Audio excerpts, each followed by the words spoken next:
Welcome to another episode of Dox'n Reality, and I am your host, Mr. Paradox. Now, remember what I said? I probably said it in a video before. Why the fuck are people willingly just bound down to these mandates? Why the fuck does one person get to tell an entire country how the fuck they're gonna do something? I just never understood that. Why the fuck are there always lines of soldiers willing to line up to do the bidding? I never understood that. But it's like soldier, you're the one with the fucking gun. You could shoot this motherfucker up over here. You have the skills on how to do it in such a discreet way, but you're turning it on people who have no defense. I just never understood that. Maybe the soldiers are modified or something. I don't know. But let's look at this shit. And this is in the UK. Labour leader Keir Starmer calls for emergency legislation to prosecute every lockdown protester. If the movie V for Vendetta does not come to mind with this shit, I do not know what to tell you. He has called for prosecutions on any anti-vax campaigner who cost lives during the pandemic. Um Okay, so if you're going to do that, then you need to put fines on the companies that cause vaccine deaths then. And you need to explain why companies are not liable for any damage caused by the vaccines they give. But you're not going to do that though, are you? The leader said it was vital people return to the spirit of March and comply with the new coronavirus restrictions. You must do what we say and comply, man. Fuck that compliance shit, bro. Let's see. And then we read the comments. The spirit of March, he is calling for people to pretend as though it is March 2020 when the government propaganda had convinced the mass majority of people where there's a deadly pandemic. And he's having to do this because right now it is quite clear to a significant number of people that there isn't one. Yeah, they had 15% less patients this December compared to 2019. Any crisis is due to budget cuts, staff shortages, and excessive measures, and he called to prosecute anybody attending anti-vaccination campaigns or demonstrations suggesting COVID-19 is a hoax. Why does this motherfucker sound like Mr. Creedy off of V for Vendetta? Mr. Creedy? This motherfucker right here. Tyrannical laws like these are going to be needed by the establishment if they want to stop the truth from getting out about the harm the experimental vaccines are having. And if they do attack the power grid or the internet, this would be why. You destroy the communication infrastructure. You do everything under the cover of darkness. So that way, whenever the grid and all that shit is reestablished, anybody who was a threat to you is now either dead in a camp or never to be heard of again, or most likely dead. After Boris Johnson shut schools to most pupils and imposed the toughest restrictions since March in an attempt to prevent the NHS from being overwhelmed, third national lockdown. Piers Morgan discussed the anti-vax issue with Keir on January 5th and asked on Good Morning Britain, "Can I ask you, just on a personal level, you say your wife works in a London hospital. What is she telling you in regards to the conditions? Because as you know, I'm sure you're aware, social media is now full of conspiracy theory whack jobs. There they go, leading to demonstrations outside hospitals in London chanting COVID is a hoax and so on. It's a really dangerous situation. Anti-vaxxers getting platforms and so on. What is the reality inside the hospitals? The reality is hospitals are bone fucking dry. Nobody's going to them shits. Well, we have to deal with the anti-vaxxers, and that's pretty much a majority of the folks. They're never going to tell you that most people don't believe their bullshit, but they're not going to say that because they have to keep the lie going in order to fulfill Agenda 21 or 2030, where they drastically reduce the population. But since people have caught on, they're having to go on an overdrive.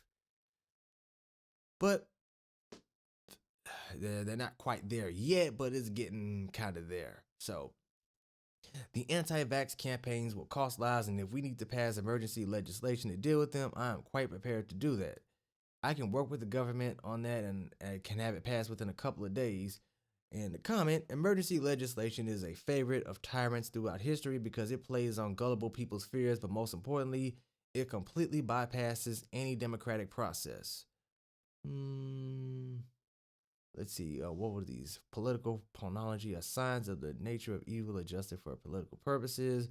BBC backtracks and admits children's wards are not seeing a surge in severe coronavirus admissions. 1984, Scotland extends total lockdown into whole month of January despite no rise in hospital admissions.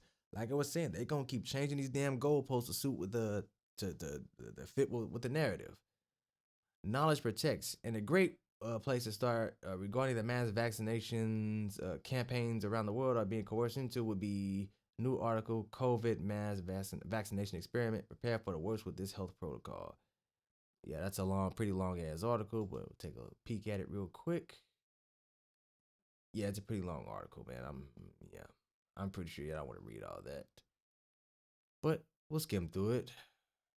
I wrote, first, do no harm. A primary healthcare remains shut down. Toll on elderly will be worse than COVID back in 2020. Prediction turned out to be correct. During this time, the COVID has made primary healthcare almost unrecognizable. Determined over the last year of practice to prioritize anything. You know what? I'm just gonna put the link down there because I'm not about to read all this. And the longer I read, the more I start tripping over myself. So, oh, and also one last thing: people who don't have faith in India's COVID vaccine are mentally challenged. The minister declares. And I'm just gonna ask the question: why aren't people like this? Why aren't people like this being silenced? People who say shit like this. That's this is like a grasp for worldwide communism. Worldwide governments, one world governments do not work. They don't. They tried this shit in Babylon in the Bible and the shit failed horrendously. They're trying to do that same shit. It does not work. There is no peace because every war is incited by bankers. Let's see. People who have reservations about India's newly approved COVID-19 are likely feeble minded. Says, I'm not even going to pronounce this motherfucker's name, the country's Minister of Petroleum and Natural Gas. So let me get this straight. It's wintertime. I'm pretty sure it gets, fucking cold over there in India. So people are burning gas and all that shit, burning petroleum. They need gas for their cars. They need gas for the generators if they have those up over there. And you're making a lot of money off this, but you're telling people that if they don't want to take it, they're stupid. But if they do take it and die, then you're gonna call them stupid anyway. So it's like, what the fuck does your opinion matter? In a rather indelicate screed, he said that the virus vaccines developed in India are a special achievement of the country's pharmaceutical firms, and that those who worry about the efficacy of such drugs have no faith in the scientists and power of India and are mentally challenged. Man, the fact that you have reservations shows that you are pretty fucking intelligent and that you're not stupid. Fuck whoever your prime leader is, fuck him. In fact, you should have, if America was gonna do a regime change, should have did over there. Claiming, and then if we're gonna be talking about taking out tyrants and whatnot, this should have been one of them.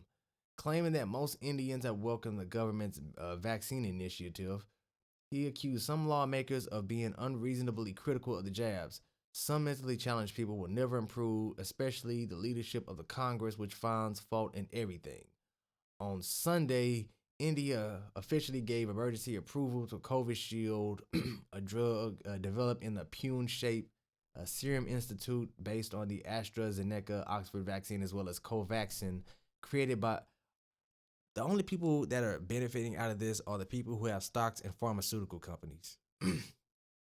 As fucked up as this is gonna sound to say, if you wanted to make some cash, invest in pharmaceutical companies. But I'm not saying do that because that it'd be really fucked up if you're profiting off the death of people. You would have to be amoral in order to get in on that. Just saying. I'm just putting it out there. Take the advice for what you will, but you're gonna have that on your conscience for a very long time. Let's see. COVID shield is believed to be at least 62% effective. There's those goddamn numbers again. So what about the other? Yeah. So what about the other 38%? A value considerably lower than competing drugs. Covaxin has not released stage 3 trial data.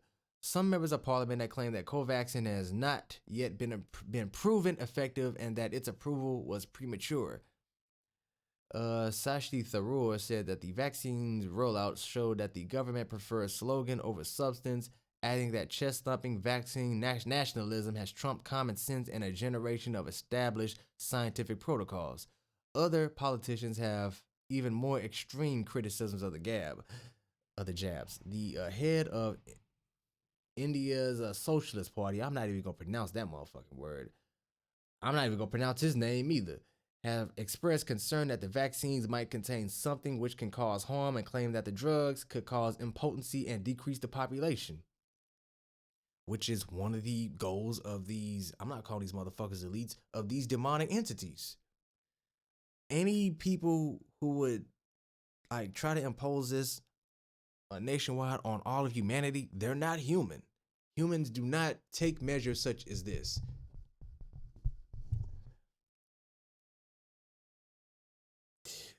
Damn, these motherfuckers have Vinugo. This is why I don't pronounce the names. Yeah, the drug controller of General of India told local media that the jabs are 110% safe in an attempt to dispel such rumors. But I guarantee if you ask any of them in a private setting, have they taken it? They say, fuck no.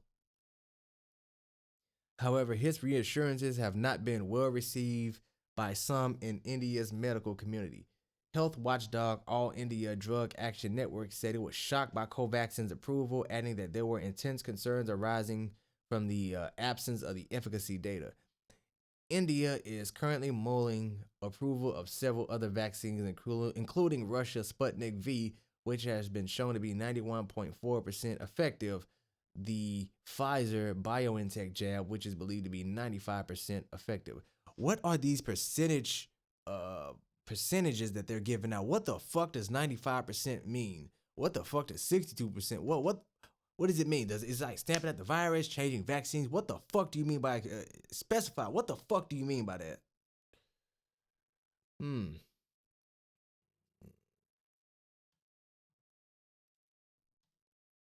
Matter of fact, that's all I got for this. This is Mr. Paradox over and out. Oh, and make sure you leave your likes, dislikes, it doesn't matter. And just leave your comments and just stay tuned for more doxing.